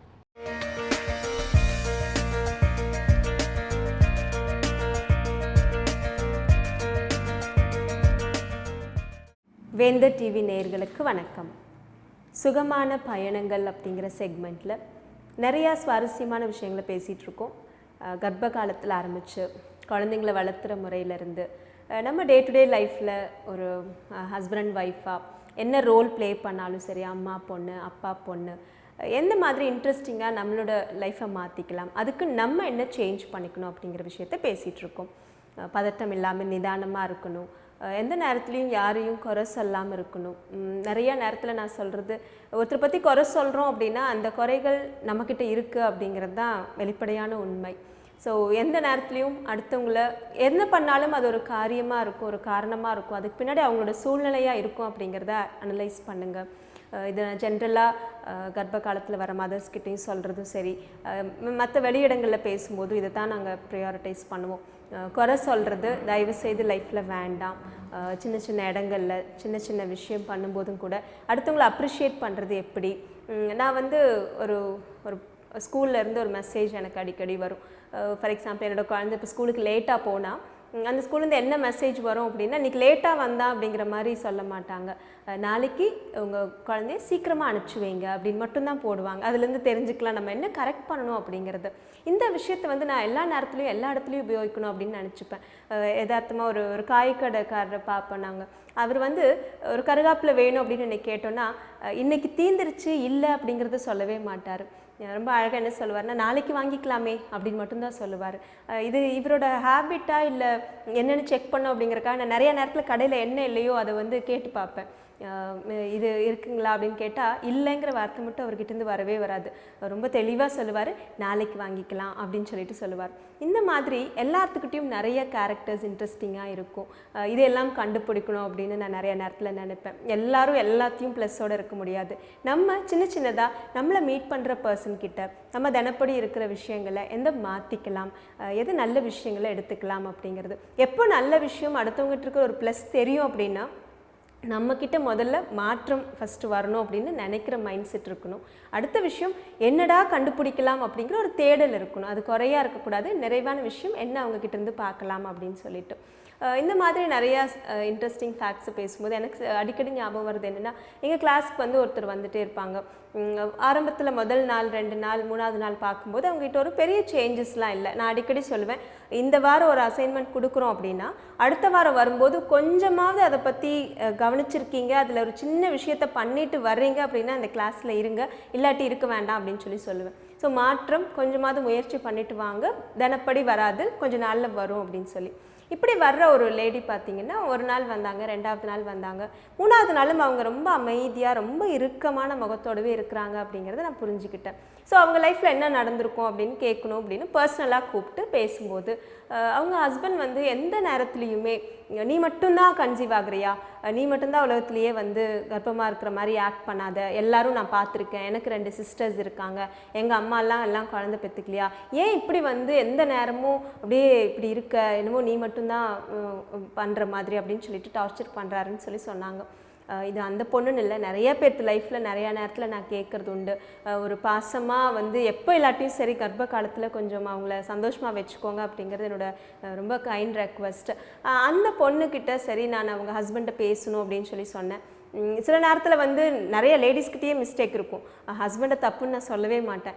எல்லா நேரத்துலையும் இவங்களே வந்து தன்னை வந்து இப்படி பேம்பர் பண்ணணும், அது ஏன்னே தெரியல, ப்ரெக்னென்சியில் வந்து எல்லாமே அதிகமாக கிடைக்கணுங்கிற ஒரு ஆசை வர ஆரம்பிச்சிடும். இன்க்ளூடிங் சிலருக்கெல்லாம் வாமிட்டிங் அதிகமாக இருக்கிறது கூட காரணம் என்னென்னு பார்த்தீங்கன்னா, இது வரைக்கும் கம்மியாக வேலை செஞ்சுட்டு இருந்த ஆல்ஃபாக்டரி லோப் வந்து அதிகமான ஸ்மெல்லை உள்ளே கொண்டு போகிறதுனால அந்த தூண்டுதல் இருக்குது அப்படின்னு சொல்லுவோம். அந்த மாதிரி சில ஹார்மோன்ஸ் அதிகமாக வேலை செய்யும். யதார்த்தமாக பேசின சில விஷயங்கள் பூதகரமாக பண்ணுற லேடிஸ் இருக்காங்க. அப்படி இல்லாமல் நான் வந்து ஃபஸ்ட்டு இவங்க சொல்கிறது மட்டும் இல்லாமல் ஹஸ்பண்டை கூப்பிட்டு பேசணும்னு நினச்சேன். அதே மாதிரி அவரும் வந்தார். பேசிக்காக அவங்கக்கிட்ட கொஞ்சம் அண்டர்ஸ்டாண்டிங் இல்லை. கர்ப்ப காலத்தில் யாரையுமே கஷ்டப்படுத்தணும்னு இல்லை, அவங்களுக்கு சின்னதுலேருந்தே அப்படியே கல்யாணம் ஆனதுலேருந்து முதல்ல சின்ன சின்ன விஷயத்துக்கெல்லாம் அக்யூமுலேட் ஆகிட்டே இருக்கிற சில வெறுப்பு இந்த கர்ப்ப காலத்தில் இவங்க பண்ணுற ஒரு ஆக்டிவிட்டீஸ்க்கு பின்னாடி அவரை குத்தி காமிச்சிட்டே இருக்கிறத பார்த்தேன் நான். சரி, இப்படி தான் அந்த காலத்துலலாம் எல்லாருமே குழந்தை பெற்றுக்கலையா, அவர் ஆரம்பித்ததே இந்த மாதிரி தான் பேசினார். எல்லாருமே அந்த காலத்துலலாம் குழந்தை பெற்றுக்கலையா, இன்றைக்கி தான் நீங்கள் பெட் ரெஸ்ட் சொல்கிறீங்க, இப்படி ரெஸ்ட் இருக்கணும், அப்படி பண்ணக்கூடாது, இப்படி பண்ணக்கூடாது, இதை பண்ணுங்கன்னு என்ன மேம் பெரிய ரூல்ஸ் எல்லாம் இருக்குது அப்படின்னு சொல்லிட்டு ரொம்ப வித்தியாசமாக பேச ஆரம்பித்தார். சரி, எனக்கு அவருக்குன்னு இல்லை, எனக்கு எல்லாத்துக்குமே இந்த ஒரு இன்சிடெண்ட்டை வந்து சொல்லணும் அப்படின்னு ஆசைப்பட்றேன். ஒரு ராஜா வந்து காட்டுக்கு போயிருக்காரு. அங்கே போகும்போது பார்த்தா ஒரு வேட்டைக்காக போகும்போது அந்த காட்டில் எல்லோரும் ரொம்ப இயல்பாக இருக்கிறதையும் சில நாடோடி மக்கள் மாதிரி இருக்கிறவங்கெல்லாம் நடந்து போயிட்டு வந்துட்டு இருந்திருக்காங்க. இவர் ஒரு மாறு வேஷத்தில் போயிருக்காரு. அப்படி போகும்போது ஒரு லேடி கர்ப்பிணி வந்து கடைசி காலம் குழந்தை பிறக்கிற அந்த தருவாயில் அந்த காட்டில் நடந்து போயிட்டு இருந்திருக்கிறாங்க. அந்த நேரத்தில் அந்த அம்மாவுக்கு வந்து இவருக்கு நைட் ஆயிடுச்சு, இவர் மரத்து மேலே ஏறி உட்கார்ந்துருக்காரு. அப்போ அந்த லேடிக்கு டெலிவரி ஆகுது. ரொம்ப அழகாக ஒரு மறைவில் போயிட்டு குழந்தைய பெற்று குழந்தைய கையில் எடுத்துகிட்டு அதே மாதிரி அவர் என்ன தலையில் வச்சு கொண்டு வந்தாங்களோ அந்த தலையை தூக்கிட்டு அதே மாதிரி நடந்து போகிறத பார்த்துருக்காரு. ராஜானால அந்த ஆச்சரியத்தை தாங்கிக்கவே முடியல. இவ்வளோ எளிமையான விஷயமா, குழந்தை பிறக்கிறது அப்படிங்கிறது இவ்வளோ இயல்பாக நடக்கும் அப்படின்னா நம்ம அரண்மனையிலெல்லாம் ராணியெல்லாம் வந்து ஏன் இவ்வளோ ஆர்ப்பாட்டம் பண்ணுறாங்க? ஒரு மருத்துவர், ஒரு தனியார், பெரிய கூட்டம், மருத்துவச்சிங்களாம் நிறையா பேர் வச்சுக்கிட்டு ஒரு குழந்தை பிறக்கிறது அப்படிங்கிறது அவ்வளோ ஆர்ப்பாட்டம் பண்ணுறாங்களே, இவ்வளோ எளிமையாக இருக்குங்கிறது எனக்கு இவ்வளோ நாளாக தெரியாமல் போச்சு அப்படின்னு சொல்லிட்டு வேக வேகமாக அடுத்த நாள் காலையில் அரண்மனைக்கு போகிறாரு. அங்கே கூப்பிட்டு மந்திரிகள்லாம் கூப்பிட்டு, இனிமேல் நம்மளோட ராணிக்கெல்லாம் குழந்தை பிறக்குது, நம்ம அரண்மனையில் இருக்கிறவங்களுக்கு யாருக்கும் எந்த விதமான உதவியாளரும் தேவையில்லை, எல்லாத்தையும் அனுப்பிச்சிருங்க. மருத்துவர் கூட்டம், அதுக்கு அவங்க பார்த்துக்கிறதுக்கு சில செவிலியர், அந்த மாதிரி யாருமே வேண்டாம், எல்லாத்தையும் அனுப்பிச்சிருங்கன்னு சொல்லிடுறாரு. மந்திரிக்கு ஒன்றுமே புரியல. சரி, எதனால் இவர் இப்படி ஒரு முடிவுக்கு வந்திருப்பார் அப்படின்னு சொல்லிட்டு ஆச்சரியப்பட்டுக்கிட்டே வெளியில் வந்துடுறாரு. அதெல்லாம் பண்ணோன்னே ராணி எல்லாம் ரொம்ப மனசு உடஞ்சி போயிடுறாங்க. கூப்பிட்டு சொல்கிறாங்க, என்ன ஆச்சு நம்ம ராஜாக்கு, ஏன் இப்படி வந்து ஒரு புது சட்டம் போட்டிருக்காரு அப்படின்னு சொல்லிட்டு. எனக்கும் தெரியல, ஆனால் தெரிஞ்சுக்க முயற்சி பண்ணுறேன் அப்படின்னு சொல்லியிருக்காங்க. என்னென்னு ராஜாட்ட பக்குவமாக கேட்கும்போது அவர் என்ன சொன்னார்னா, நான் இந்த மாதிரி காட்டில் ஒரு பெண்மணியை பார்த்து அவங்க இந்த மாதிரி அழகாக குழந்தை பிறந்து எடுத்துகிட்டு ஒரு 1/2 மணி நேரத்து ப்ராசஸ்க்குள்ளே அவங்க குழந்தை எடுத்துகிட்டு போகிறத பார்த்தோன்னே என்னால் நம்பவே முடியல. இவ்வளோ எளிமையான விஷயத்தை ஏன் இப்படி ஆர்ப்பாட்டம் பண்ணாட்டி அவங்களும் அதே மாதிரி அந்த சூழ்நிலைக்கு பழக்கப்படட்டும் அப்படின்னு சொல்கிறார். இதை வந்து ராஜா கிட்ட எதிர்த்து பேசுகிற அளவுக்கோ இல்லை அவர் கருத்தை மாற்றுறதுக்கு வந்து மந்திரினால் அப்போதைக்கு முடியல. அப்போ என்ன பண்ணுறாரு, தன்னோட ராஜாவோட அரண்மனையில் இருக்கிற தோட்டத்தில் இருக்கிற எந்த செடிக்குமே தண்ணி விட வேண்டாம் அப்படின்னு சொல்லிட்டு அந்த அரண்மனையில் இருக்கிற காவலன்கிட்ட சொல்லிடுறாங்க. அதே மாதிரி தண்ணி விடலை. 2 நாள் ஆகுது. 4ஆவது நாள் ஆகும்போது எல்லா செடியும் காஞ்சு போச்சு. அப்போ ராஜா கூப்பிட்டு, என்னது நடந்திருக்கு, யார் இப்படி ஒரு முடிவெடுத்தா, எதுக்காக அப்படி பண்ணுறீங்க, ஏன் தண்ணி விட வேண்டாம்னு சொன்னீங்கன்னு கேட்கும்போது மந்திரி சொல்கிறாரு, ராஜா அவங்களே, நீங்கள் காட்டுக்கெல்லாம் போனீங்க, அங்கே எல்லா மரங்கள்லாம் இருக்குது, யாராவது எதுக்காவது தண்ணி விட்டுட்டு இருக்காங்களா, அதெல்லாம் இயற்கையாக வருது தானே, மழை வரும்போது அது தண்ணி வச்சுக்குது, அதுக்கப்புறம் அதை யூஸ் பண்ணிக்குது, யாரும் அதுக்கெல்லாம் போய் ஆள்லாம் விட்டு தண்ணியெல்லாம் விடுறது இல்லையே, நம்ம எதுக்காக விடணும் அப்படின்னு சொல்லியிருக்காரு. அப்போ ராஜா சொல்லியிருக்காரு, காட்டில் இருக்கிறதும் இங்கே இருக்கிறது ஒன்றா, அங்கே காட்டில் இருக்கிற மரங்கள்லாம் அதுக்கே பழக்கப்படுத்தியிருக்கும், அதனால் அது அடாப்ட் ஆகிக்கும், அதெல்லாம் ஒத்து வந்துடும். நம்ம அரண்மனையில் இருக்கிறதுக்கெல்லாம் தினப்படி தண்ணி விட்டு வச்சுட்டு வந்துட்டுருக்கோம், அதுக்கு அது ஒத்து வராது, தயவு செய்து புரிஞ்சுக்கோங்க அப்படின்னு அவர் வாயிலிருந்தே சொல்லியிருக்கார். அப்போ மந்திரி சொன்னாரா, இதே மாதிரி தான் அந்த காட்டில் அவங்க வந்து அந்த மாதிரி பழக்கம், அந்த மாதிரி உணவு, தன்னோட வேலையை தானே செஞ்சுக்கிறது, அந்த உடம்பு அமைப்பு, அவங்களோட மனசு தைரியம், இதெல்லாம் வந்து நம்ம வீட்டில் இருக்கிற, நம்ம அரண்மனையில் இருக்கிற ராணியோட நீங்கள் வந்து ஒப்பிட்டு பார்த்தீங்க இல்லையா, அது தப்புன்னு புரிய வைக்கிறதுக்காகத்தான் நான் இப்படி ஒரு முயற்சியை பண்ணேன் அப்படின்னு சொல்லியிருக்கார். அப்போ ராஜானால் அந்த இன்சிடெண்ட்டை புரிஞ்சுக்க முடிஞ்சிச்சு. சின்னதுலேருந்தே எந்த வேலைக்கும் யாரையும் கம்பேர் பண்ணாமல், யாரையும் டிபெண்ட் பண்ணாமல், தன்னோட வேலையை தன்னையே செஞ்சுட்டு, அந்த உடம்பும் சரி மனசும் சரி சின்ன சின்ன விஷயத்துக்கெல்லாம் அப்செட் ஆகிக்க மாட்டாங்க. அந்த மாதிரி வளர்ந்த ஒருத்தரை இந்த மாதிரி ஒருத்தரோட கம்பேர் பண்ணிட்டோமே அப்படின்னு சொல்லி இந்த கதையை இந்த இடத்துல எதுக்கு உதாரணமாக சொல்கிறேன்னா, இந்த கதையை சொன்னோன்னெல்லாம் அந்த ஹஸ்பண்ட் புரிஞ்சுக்கல. பட் இந்த மாதிரி தான் எல்லாரும் புரிஞ்சுக்க வேண்டிய தருவாயில் இருக்கும். எல்லாரும் வளர்கிற சூழ்நிலை, அவங்கவுங்களுக்கு அப்பா அம்மா கொடுத்த சில அட்வைஸ், அவங்க வந்து கேட்டவுடனே கிடச்சிருக்கும், கேட்டு ரொம்ப ரொம்ப போராடி கிடச்ச விஷயமா இருக்கும், அப்படியெல்லாம் வளர்ந்து வந்திருப்பாங்க. இந்த மாதிரி ஒரு சுச்சுவேஷனில் இருக்கும்போது ஒரு ஹஸ்பண்ட் அண்ட் ஒய்ஃப் வந்து எப்படி ஒரு சூழ்நிலையில் வேணாலும் இருந்துக்கோங்க, ஆனால் கர்ப்பமாக இருக்கும்போது அந்த லேடிஸ் வந்து கொஞ்சம் அனுசரணையாக வச்சுக்கோங்க. நிறையா லேடிஸ் சொல்கிற கம்ப்ளைண்ட் என்னென்னா, நான் பெருசாக ஏதாவது தப்பு பண்ணியிருப்பேன், அதுக்கெல்லாம் வந்து ஒன்றுமே சத்தம் போட்டிருக்க மாட்டார், ஆனால் சின்ன சின்ன விஷயம் ஏதாவது ஒன்றுமே இல்லாத விஷயத்துக்கு அவர் கோவப்படுறார் அப்படிம்பாங்க. அது அந்த மாதிரி கிடையாது. அந்த நீங்கள் பெரிய தப்பு பண்ணும்போது அவரோட மனநிலை ரொம்ப கூலாக, ரொம்ப காமாக அக்செப்ட் பண்ணிக்கிறோடைய மென்டாலிட்டியில் இருக்காங்க. இப்படி நீங்கள் சின்ன சின்னதாக போட்டு வச்ச விஷயந்தான் ஒரு நேரத்தில் ரொம்ப பெருசாக வெடிக்குது. ஒரு ஒன்றுமே இல்லாத விஷயத்துக்கு சத்தம் போடலை, நீங்கள் முன்னாடி இருந்தே அதை அப்படியே கொட்டி வச்சுருக்கீங்க, அது ஒரு நேரத்தில் வெடிக்குது அப்படின்னு சொல்லுவோம். ஸோ ப்ரெக்னென்சியில் கொஞ்சம் பிளான் பண்ணி பண்ணுங்கள். இவ்வளோ ரொம்ப அண்டர்ஸ்டாண்டிங்கோடு இருக்கிற கப்பல் நாங்கள் நிறைய நேரத்தில் ஆச்சரியப்படுற மாதிரி சிலர்லாம் பார்ப்போம். இந்த மாதிரி ஒரு கேரிங் ஹஸ்பண்டா அப்படின்னு சொல்லி சிலர் நேரத்தில் லேபர் ரூமில் பார்த்திங்கன்னா அவ்வளோ அழகாக கோப்பப் பண்ணுற சில கணவன்மார்கள் எல்லாம் பார்த்து ஆச்சரியப்படுறது உண்டு. யதார்த்தமாக ரொம்ப உண்மையாக ரொம்ப பாசமாக இருக்கிற மாதிரி, அந்த மாதிரிலாம் ரொம்ப ஸ்ட்ராங்காக இருக்கிறதெல்லாம் எதுக்கு காட்டுது அப்படின்னா, நாளைக்கு ஃப்யூச்சரில் அந்த குழந்தைய வளர்த்துற விதத்தில் அவங்க ரொம்ப பெரிய அக்கறையோடு இருப்பாங்க, நிறைய விஷயத்தை பாசிட்டிவாக பண்ணுவாங்க அப்படிங்கிறது என்னோட வெளிப்பாடு தான் இந்த ஆரம்ப கட்டம். அதனால நாங்கள் நிறைய நேரத்தில் ப்ரெக்னென்சி மதர்ஸ் கூட ஹஸ்பண்டையும் கூட வர சொல்லுவோம். அவங்களுக்கு நிறைய நேரத்தில் அட்வைஸ் கொடுப்போம், எப்படி இருக்கணும் எப்படி இருக்கக்கூடாது. லேடிஸை தப்பே சொல்லாதீங்க, அவங்க ஹார்மோன்ஸ் அத்தனை வேலையும் பண்ணுது. கோவம் வரதும் சரி, பசிக்கிறதும் சரி, அதிகமாக தூங்குறதும் சரி, எல்லாத்தோட வெளிப்பாடும் அந்த லேடிஸோட மனசுக்குள்ளே உடம்புக்குள்ளே இருக்கிற ஹார்மோன்ஸோட வேலை அப்படின்னு சொல்லிட்டு. ஸோ நிறைய நேரத்தில் வந்து ஹஸ்பண்ட்லாம் கேட்பாங்க, இல்லை வெளியில் இருக்கிறவங்கலாம் கேட்பாங்க, குழந்தைய மாற்ற சொல்கிறீங்க, இருந்தே நிறையா சேஞ்சஸ் கொண்டு வர சொல்கிறீங்க, அதை விட்டால் வந்து 3 வயசில் 5 வயசுக்குள்ளே நிறையா கொண்டு வாங்க, அப்போ வந்து அந்த ஹியூமனோட லைஃப் ஈஸியாக இருக்குன்னு சொல்கிறீங்க. நாங்கள் 30 வயசில் 40 வயசில் எந்த மாதிரி சேஞ்சஸ் பண்ணிக்கலாம்? எங்களோட கேரக்டர்ஸ் சிலதெல்லாம் மாற்றவே முடியாமல் இருக்குது. ஃபார் எக்ஸாம்பிள் லேசியாக இருக்கிறதாகட்டும், இல்லை ஹெல்த்தில் கான்ஷியஸாக இருக்கணும், நம்ம ரொம்ப ஹெல்த்தியாக இருக்கணும் அப்படிங்கிற விஷயமாகட்டும், இல்லை எல்லாத்தையும் நல்ல வெளிப்படையாக பேசணும், ரொம்ப போல்டாக இருக்கணும் அப்படிங்கிற விஷயமாகட்டும், நிறைய இந்த பயந்த சுபாவத்தை மாற்றணும், இதெல்லாம் மாற்றவே முடிய மாட்டேங்குது அப்படின்னு கேட்பாங்க. நிஜமாலுமே அங்கே மாற்ற முடியாதது வந்து வெளியில் வந்து மாற்றுறது கொஞ்சம் சிரமந்தான். நான் அடிக்கடி சொல்லுவேன், இந்த மேனுஃபேக்சரிங் டிஃபெக்ட், அம்மா வயிற்றுலேருந்தே அந்த ஜெனட்டிக்காக வர விஷயமே அதெல்லாம் மாற்றலை அப்படின்னா 3-4 வயசுக்குள்ளே மாற்றலைன்னா ரொம்ப கஷ்டப்பட்டு மாற்றணும். மாற்றவே முடியாதுன்னு இல்லை. ஒரு நாளில் 1 மணி நேரத்தில் செய்கிற விஷயம் ஒரு 5 வருஷம் 10 வருஷம் கூடி மாற்றுற மாதிரி இருக்கும் அப்படின்னு சொல்லுவோம். ஸோ அப்படி சில பயிற்சிகளை நம்மளோட ஃபீல்டுக்கு ஒரு ஃபீல்டுக்கும் ஒரு மாதிரி தேவைகள் இருக்கும். ஒரு ஃபீல்டில் ரொம்ப பயங்கரமாக சத்தமாக பேசினா மட்டும்தான் வேலை நடக்கும். ஒரு சில விஷயத்தில் ஒரு சில இண்டஸ்ட்ரியில் பார்த்திங்கன்னா அமைதியாக வேலை வாங்குகிற இடம் இருக்கும். ஒரு சில இடத்துல தன்னோட உடல் மொழிகளில் பேசுகிற மாதிரி இருக்கும், சிலது வந்து வாய் விட்டு பேசுகிற மாதிரி இருக்கும். எல்லாத்துக்குமே பேசிக்காக ஹியூமன் ரிலேஷன்ஷிப்னு சொல்லுவாங்க. ஒருத்தர் வந்து யார்கிட்டையும் எல்லாத்துக்கிட்டையும் அன்பாகவும் ரொம்ப பக்குவமாகவும் தேவைக்கு ஏற்ற மாதிரி பழகிற ஒரு குணம் இருந்துச்சு அப்படின்னா அவங்க சீக்கிரமாக ஒரு விஷயத்தில் ஜெயிச்சிடலாம் அப்படின்னு சொல்லிட்டு அந்த மாதிரி ஒரு பேசிக் சில கேரக்டர்ஸ் இருக்குது. இப்படி பேசுகிறது, எப்படி மனுஷங்களோட கூட இருக்கிறவங்களெல்லாம் பழகி அனுசரித்து போகிறது, பதட்டம் இல்லாமல் இருக்கிறது, ரொம்ப சுறுசுறுப்பாக இருக்கிறது, இந்த மாதிரி சில பேசிக் குவாலிட்டிஸ் எல்லாம் இம்ப்ரூவ் பண்ணும்போது அண்ட் தொடர்ந்து செய்கிறது. ஒரு விஷயம் ஒன்று முடிஞ்சிருச்சு, அது சக்ஸஸ் ஆகலை அப்படின்னா அடுத்த நாள் அதை திரும்பியே பார்க்காம போடுறது இல்லை.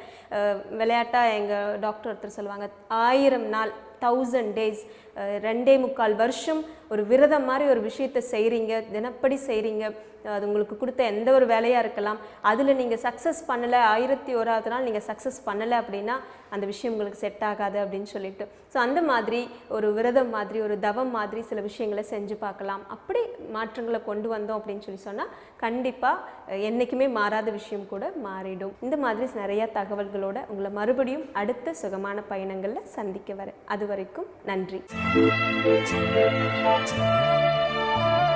பிரீத்தி, பொதுவாக அந்த ஃபோட்டோலலாம் எல்லாரும் வந்துட்டு இப்படி போஸ்ட் கொடுப்பாங்களே, எப்படின்னா என்ன அர்த்தம் பிரீத்தி? வந்து பீஸ் கூலாக இருக்கும் அப்படின்னு அர்த்தம். செல்ஃபிக்கில் நம்மளாம் கொடுத்துருக்கோமே, தெரியாத மாதிரியே கேட்குறீங்க. ஆக்சுவலி இந்த ட்ரெண்ட் வந்து அமெரிக்கர்கள் கிட்ட இருந்து வந்துதான்.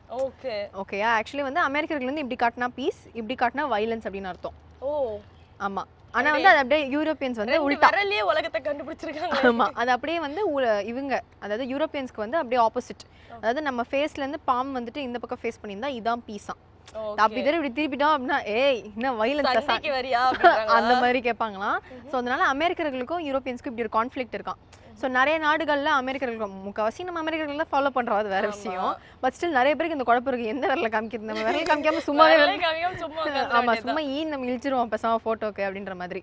ஸோ பெரிய பெரிய தலைவர்கள்லாம் இப்படி காமிக்கும் போது அமெரிக்க தலைவர் காமிக்கும் போது நீங்கள் பீஸ் சப்போர்ட் பண்ணுறோம், அது யூரோப்பியன்ஸ் பார்க்கும்போது இவன் நம்ம சண்டை கூப்பிட்றான் போய் அடிச்சுட்டு வரலாம் அந்த மாதிரி இருக்குமா அவங்களுக்கு.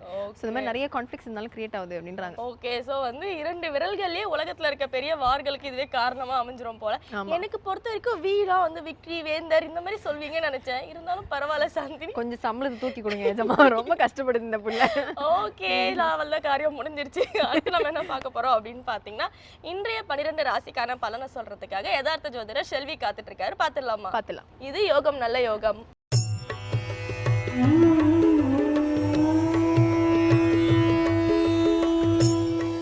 வேந்தர் டிவி நேயர்கள் அனைவருக்கும் இனிய காலை வணக்கம். யோகம் நல்ல யோகம் நிகழ்ச்சியில் ஒவ்வொரு நாளும் உங்களை சந்திப்பதில் மகிழ்ச்சி அடைகின்றேன். இன்றைய நாளானது பார்த்தீர்கள் என்றால் 12ஆம் தேதி 3வது மாதம் 2016ஆம் ஆண்டு மாசி மாதம் 29ஆம் நாள் சனிக்கிழமை. மேஷம் முதல் மீனம் வரை உள்ள ராசி நேயர்களுடைய தினப்பலன்களை பார்ப்போம். முதலாவதாக பார்க்கக்கூடிய ராசிக்காரர்கள் மேஷ ராசிக்காரர்கள். தொழில், உத்தியோகம் மற்ற எல்லா விஷயத்திலும் அனுகூலங்களே காணப்படுகிறது. நீங்களாக எதையாவது நினைத்து குழப்பிக் கொண்டிருந்தால் அதுக்கு கிரக கோளாறு காணப்படவில்லை. மனதிற்கு பிடித்த இஷ்டமான ஒரு தெய்வத்தை நாமத்தை உச்சரித்து அன்றைய பொழுதை ஆரம்பிக்கக்கூடிய மேஷராசிக்காரர்களுக்கு எல்லாமும் அனுகூலமும் சந்தோஷ அமைப்பை ஏற்படுத்தி தருகிறது. கண்டிப்பாக குடும்ப விஷயத்தில் தேவையில்லாத ஆக்ரோஷங்கள் வேண்டாம். எல்லா விஷயத்திலும் நிதானத்துடன் முடிவெடுங்கள். யாரிடத்திலும் வாக்குவாதங்கள் இல்லாமல் பாதுகாத்து கொண்டாலே மேஷராசிக்காரர்களுக்கு குறை காணப்படவில்லை.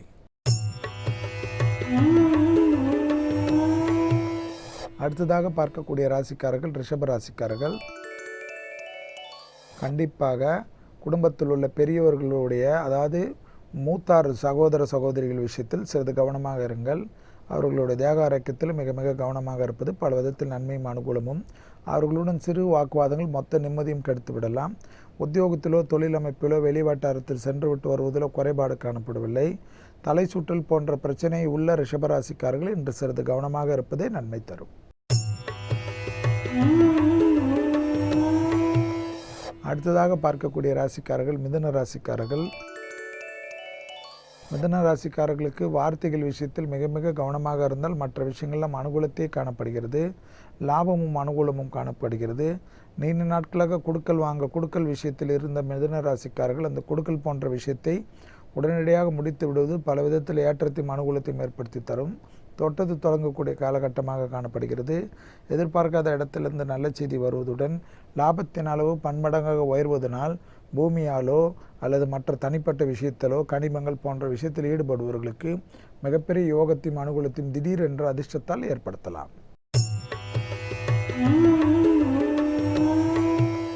அடுத்ததாக பார்க்கக்கூடிய ராசிக்காரர்கள் கடகராசிக்காரர்கள். கடகராசிக்காரர்களுக்கு உத்தியோகத்தில் இருந்த சங்கடங்கள் பரிபூர்ண நிவர்த்தி காணப்படுகிறது. உத்தியோகத்தில் தடைபட்டிருந்த பதவி உயர்வு, பணவரவு போன்ற விஷயங்கள் அனுகூலங்கள். இருக்கின்ற உத்தியோகத்திலிருந்து வேறு உத்தியோகத்துக்கு செல்வது, தொழில் அமைப்பில் வங்கிகள் கடன்கள் போன்ற பிரச்சனைகளிலிருந்து மாறி புது வங்கி கடன் அமைப்பு பெறுவதற்குண்டான சாத்தியக்கூறுகள் காணப்படுகிறது. ஏற்றமும் அனுகூலமும் படிப்படியாக உயர்வதற்குண்டான நல்ல காலகட்டத்தில் உண்டான அமைப்பை ஏற்படுத்தி தரக்கூடிய நல்ல நாள். அடுத்ததாக பார்க்கக்கூடிய ராசிக்காரர்கள் சிம்ம ராசிக்காரர்கள். சிம்ம ராசிக்காரர்களுக்கு கண்டிப்பாக கையெழுத்திடுகிறது, ஜாமீன் கொடுப்பது, மற்றவர்களுக்கு வக்காலத்து வாங்குவது போன்ற விஷயத்தில் மட்டும் மிக மிக கவனமாக இருப்பது நன்மையும் அனுகூலத்தையும் ஏற்படுத்தி தரும்.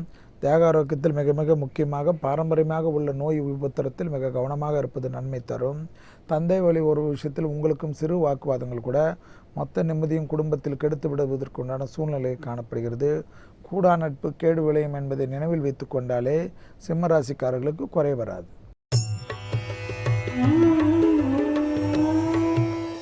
அடுத்ததாக பார்க்கக்கூடிய ராசிக்காரர்கள் கன்னியா ராசிக்காரர்கள். கன்னியா ராசிக்காரர்களுக்கு சந்திராஷ்டமத்தை முழு கவனத்துடன் இருந்தால் போதும்.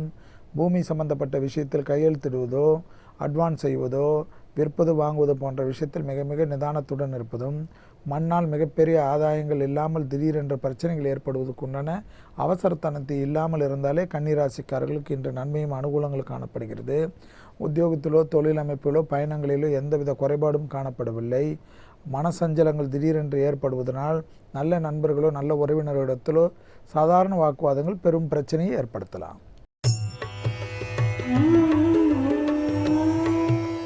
அடுத்ததாக பார்க்கக்கூடிய ராசிக்காரர்கள் துலா ராசிக்காரர்கள்.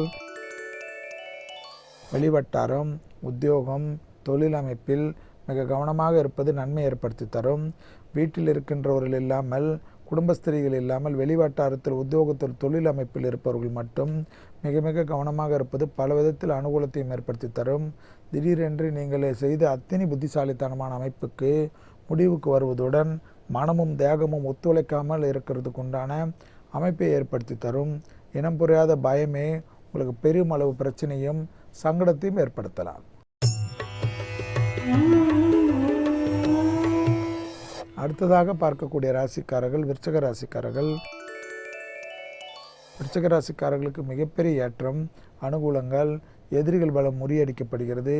எதிரிகள் நட்பு பாராட்டுவது, தொட்டது தொடங்கக்கூடிய காலகட்டம். உத்தியோகத்தில் இருந்த சங்கடங்கள் நிவர்த்தி, உங்களுக்கு மற்றவர்களுக்கும் இருந்த பிரச்சனைகளை திடீரென்று மூன்றாம் நபர் மத்தியஸ்தம் செய்து முடித்து விடுவது, உத்தியோகத்தில் இருந்த மேலதிகாரிகளுடைய பிரச்சனைகளோ உடன் வேலை செய்பவர்கள் மறைமுக தொந்தரவுகள் எல்லாம் அந்யோன்யமாகி உங்களுக்கு பெரிய அளவுக்கு புகழும் பேரும் கிடைப்பதற்குண்டான நல்ல நாளாகவே இன்றைய நாள் காணப்படுவதை சரியாக பயன்படுத்தி கொள்ளுங்கள். அடுத்ததாக பார்க்கக்கூடிய ராசிக்காரர்கள் தனுசு ராசிக்காரர்கள். தனுசு ராசிக்காரர்களுக்கு கண்டிப்பாக வெளிவட்டாரத்திலோ தொழில் அமைப்பிலோ ஒரு குறைபாடும் காணப்படவில்லை. இரத்தபந்த உறவுகள், பிள்ளைகள் விஷயத்தில் மட்டும் பூத கண்ணாடி ஆராய்ச்சி இல்லாமல் இருப்பது நன்மை தரும். தான் பெற்ற பிள்ளை என்பதனால் மற்றவர்கள் முன்னாடி அவமானமோ கோபதாபப்படுவதோ பெருமளவு பாதிப்புகளையும் சங்கடத்தையும் ஏற்படுத்தலாம். உங்களுக்கு நீண்ட நாட்களாக எதிர்பார்த்திருந்த நல்ல விஷயங்கள் நடைபெறுவதுடன் அசையா பொருள் சேர்க்கை ஆனந்தத்தை பெற்று தருவதற்குண்டான உன்னதமான நாளாகவே காணப்படுகிறது. எதிர்பார்க்காத இடத்திலிருந்து நல்ல விஷயங்கள், வண்டி மாற்றம், வீடு மாற்றம் போன்ற விஷயத்திற்கு முக்கியத்துவம் கொடுங்கள். அடுத்ததாக பார்க்கக்கூடிய ராசிக்காரர்கள் மகர ராசிக்காரர்கள். மகர ராசிக்காரர்களுக்கு இரத்தத்தில் ஏற்கனவே கோளாறு உள்ள மகர ராசிக்காரர்கள் இன்று மிக மிக கவனமாக இருப்பது நன்மை தரும். பெரியவர்கள், குடும்பத்தில் உள்ளவர்களுடைய தேக ஆரோக்கியம், பெரியவர்களுடைய பயணங்களில் மிக கவனமாக இருக்குமாறு அன்புடன் கேட்டுக்கொள்ளுங்கள். வெளிவட்டாரத்திலோ உத்தியோகத்திலோ லாபத்திலோ குறைபாடு காணப்படவில்லை. புதிய அமைப்பு அனுகூலத்தை பெற்று தருகிறது. பெரும் தொழிலதிபர்களுக்கு மிகப்பெரிய யோகத்தையும் அனுகூலத்தையும் தருவதுடன் பெரிய அளவு கான்ட்ராக்ட் கிடைப்பதற்குண்டான நல்ல செய்தி கிடைக்கக்கூடிய நாள். அடுத்ததாக பார்க்கக்கூடிய ராசிக்காரர்கள் கும்ப ராசிக்காரர்கள். தைரியம், தன்னம்பிக்கை ஏற்படுவதற்குண்டான சாத்திக்கூறான நாள். உத்தியோகத்தில் மிகப்பெரிய ஏற்றம், நல்ல முன்னேற்றம், சீரும் சிறப்பும் ஏற்படுவதற்குண்டான உன்னதமான நிலைமை. தைரியம், தன்னம்பிக்கை வலுப்பெறும். மேலதிகாரிகளால் யோகம் கிடைக்கும்.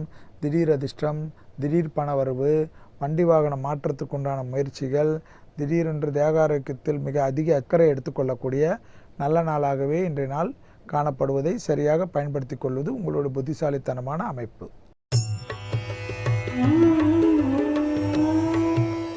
அடுத்ததாக பார்க்கக்கூடிய ராசிக்காரர்கள் மீன ராசிக்காரர்கள். மீன ராசிக்காரர்களுக்கு கடல் கடந்து பயணங்கள் இருந்தால் ஏற்றுக்கொள்ளுங்கள். உத்தியோக நிமித்தமாக இருக்கட்டும், தனிப்பட்ட முறையில் இருக்கட்டும், நண்பர்களுடன் சென்று வருவதாக இருக்கட்டும், எந்தவித பயணத்தையும் தள்ளிக்கொண்டு போகாமல் இருப்பது நன்மை தரும். வரவுக்கு மீறிய செலவுகள் காணப்பட்டாலும் அவை சுபவிரயங்களாக மாற்றுவதற்குண்டான நல்ல நேரத்தில் இருப்பதை சரியாக முறையாக பயன்படுத்தி கொள்ளுங்கள். தேகாரோக்கியத்தில் மட்டும் இடது பக்க தேகாரோக்கியத்தில் ஏற்கனவே உபத்திரம் உள்ள மீனராசிக்காரர்கள் சிறிது கவனமாக இருந்தாலே மற்ற விஷயங்கள்லாம் யோகத்தையும் அனுகூலத்தையும் பெற்றுத்தந்தே தீரும். மீண்டும் நாளை யோகம் நல்ல யோகம் நிகழ்ச்சியில் சந்திப்பதில் மகிழ்ச்சி அடைகின்றேன். நன்றி, வணக்கம். ஓகே சாந்தினி, ஸோ என்னோட இன்க்ரிமெண்ட்டுக்கு வேறு வந்து பரிந்துரைச்சிருக்கீங்க. என்னோட யோகம் வேறு நீங்கள் நல்லா இருக்குன்னு இருக்காங்க, எப்படி இருக்குன்னு ஆஃபீஸ் உள்ளே போய் பார்த்து தெரிஞ்சுக்கலாம். ஸோ இப்போ நம்ம கிளம்பின நேரம் வந்துருச்சு, கிளம்பிடலாம். அடுத்ததாக வேந்தன் இளங்கதர் காலேஜ் இதில் காத்துட்ருக்காங்க. உங்களை சார் நாமளும் பார்த்துட்டு இப்போ கிளம்பிடலாம். ஸோ இதே மாதிரி நாளைக்கும் அமெரிக்கா பற்றின நிறைய இன்ட்ரெஸ்டிங்கான தகவலோட நாங்கள் உங்களை வந்து சந்திக்கிறோம். அடுத்த Chandini Mathivanan and Preethi signing off from the entire team of Putham Pudhu காலை. பாய்.